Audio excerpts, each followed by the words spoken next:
I walked into my parents' living room this past Christmas Eve, ready for the usual festive chaos, the aggressively competitive board games, the questionable fruitcake, the endless loop of holiday tunes, but what I got instead was a revelation that shattered everything I thought I knew about my family.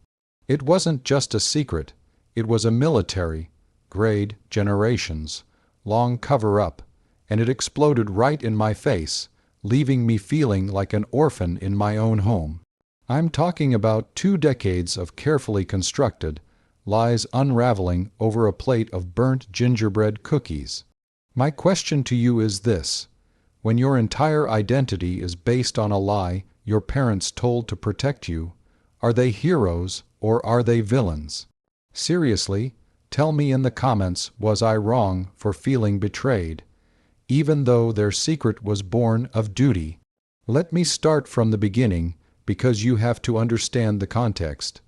I'm an only child, and my life growing up was, for lack of a better word, normal.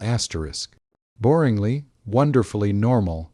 My dad, Arthur, was a history teacher at the local high school. Mild, mannered, obsessed with medieval warfare, and prone to wearing cardigans. My mom, Elinor, ran a small, artisanal bakery, famous for her sourdough. They were the epitome of stability. They always told me the same story about their history. Dad tried to join the military after college, but a minor knee injury during basic training got him an honorable discharge before he could ever deploy. He often spoke of that time with regret, a kind of wistful melancholy about a path not taken. My grandfather on my dad's side, Pop as I called him, had a similar story, a decorated sergeant in the Korean War, but his career was cut short by a mysterious, non-combat injury that he never spoke about. It was all very neat, very consistent. A family of patriots whose service was unfortunately curtailed by fate. My whole adult life, I had modeled myself after my parents' grounded, quiet life. I went into urban planning, a career that felt safe and predictable. The only thing that slightly deviated from the norm was my obsession with military history, something I always thought I inherited from my dad's what-if career. I would spend hours researching special forces units, intelligence operations, and the history of espionage. My parents always encouraged it, which I took as a sweet, supportive gesture, a way for my dad to vicariously live the life he couldn't have. They never once tried to steer me toward joining up. In fact, they subtly discouraged it, saying the risk wasn't worth the glory, which I always attributed to a parent's natural desire to protect their kid. This Christmas, the cracks in the façade started small. My fiancée, Sarah, was spending the holiday with us for the first time. She's a sharp, observant woman, a lawyer who notices everything. We were wrapping presents, and I was struggling with some particularly rigid, heavy-duty packing tape. Dad, without looking up from the newspaper he was reading, it was a 100-year-old issue about the sinking of the Titanic, a detail that now feels strangely significant, instinctively reached out, took the roll from me, and, with one impossibly quick, practiced flick of his wrist, ripped the tape clean off using only the edge of the plastic dispenser, a move that looked less like a history teacher and more like a highly trained operative conserving the edge on his fighting knife.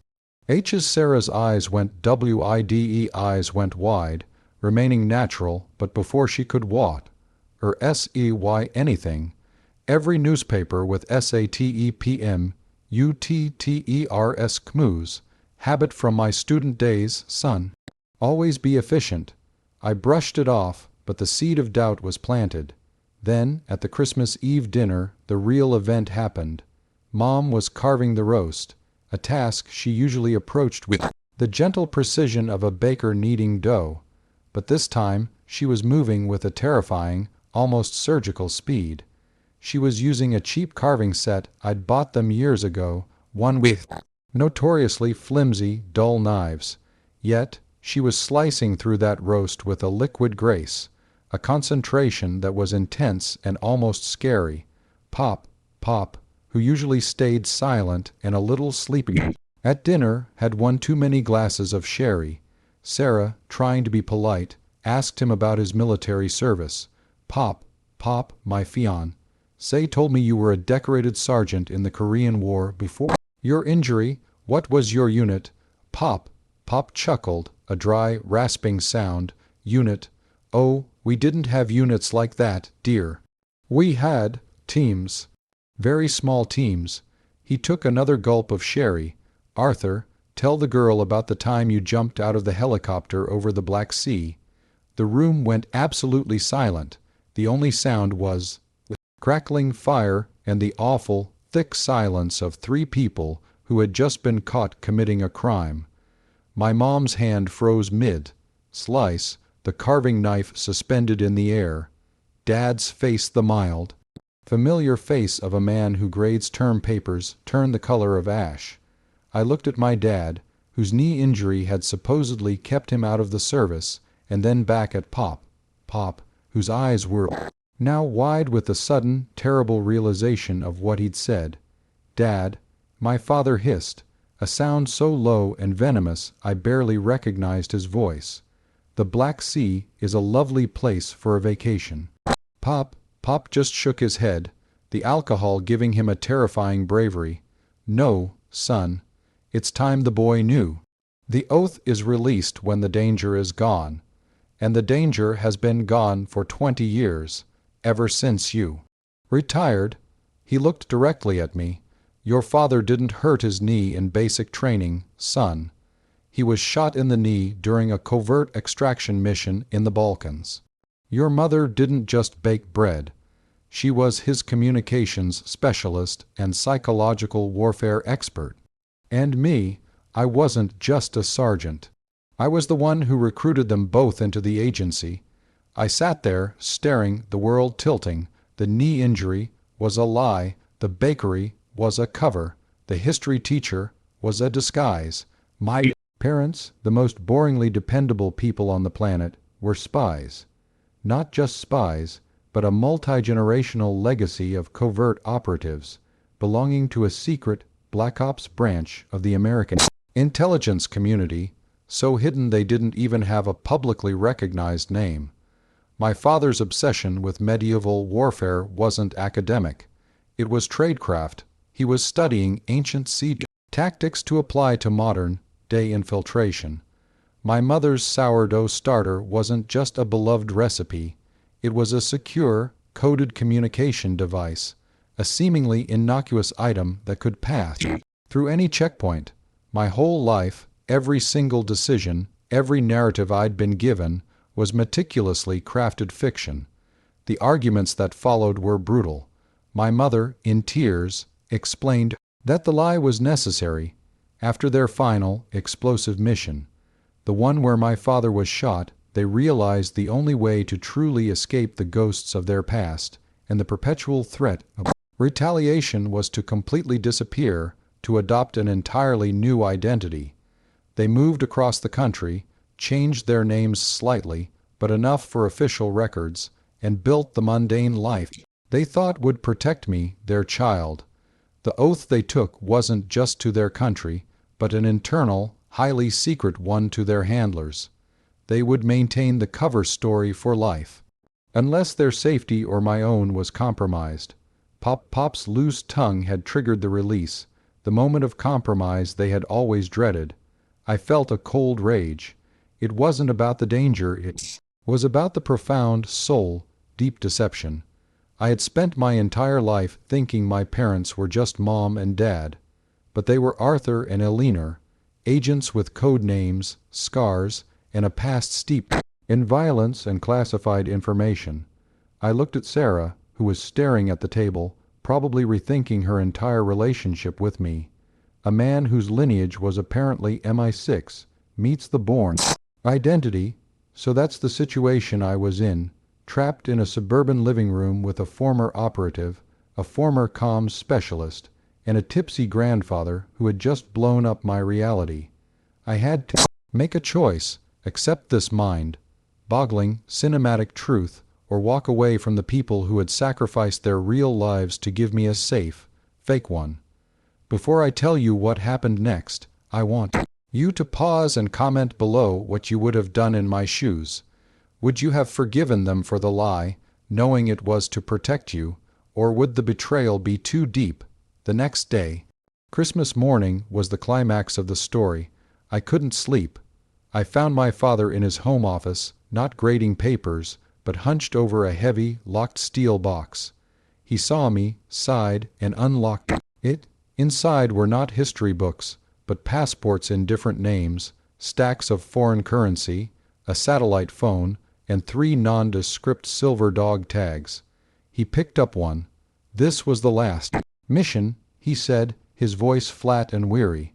We were part of a unit focused on deep, cover, ethical counter-terrorism.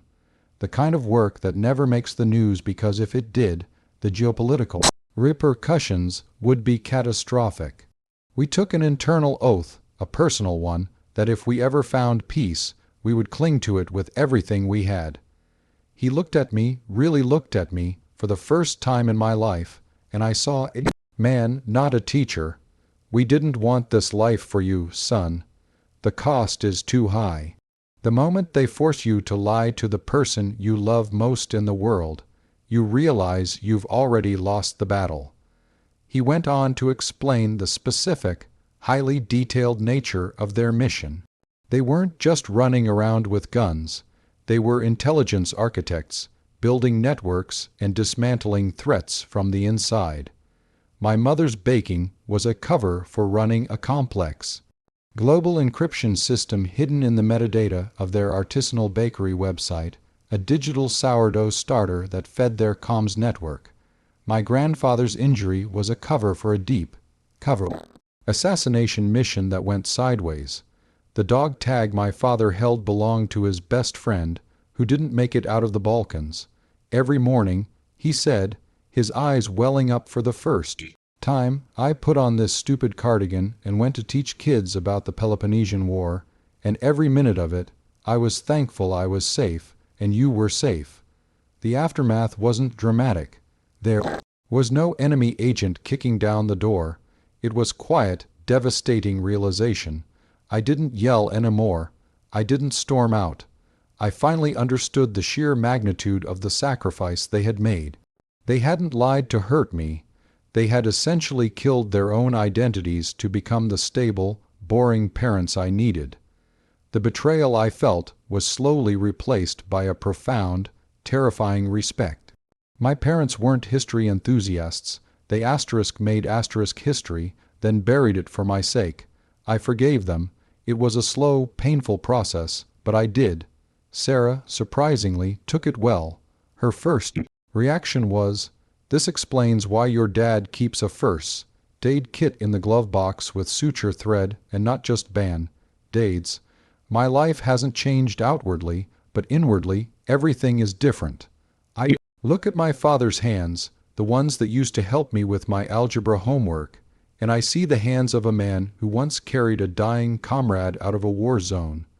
I look at my mother's eyes, full of gentle warmth, and I know they've seen things that would break most people.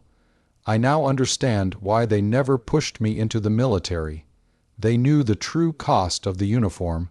They had paid it for me.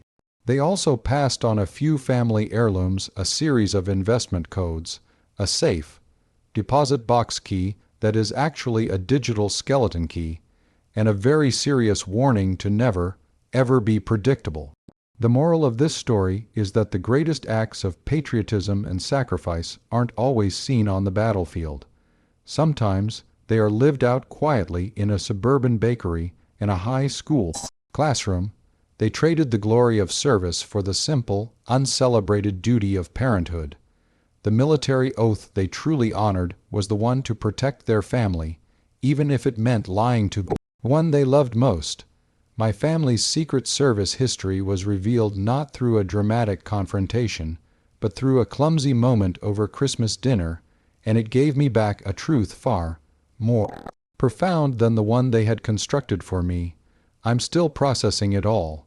Like this video if you were on my side in feeling the initial betrayal, and subscribe for more stories like this, because honestly, who knows what other secrets my family is keeping.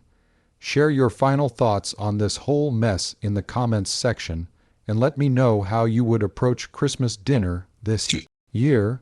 I'll see you all in the next story.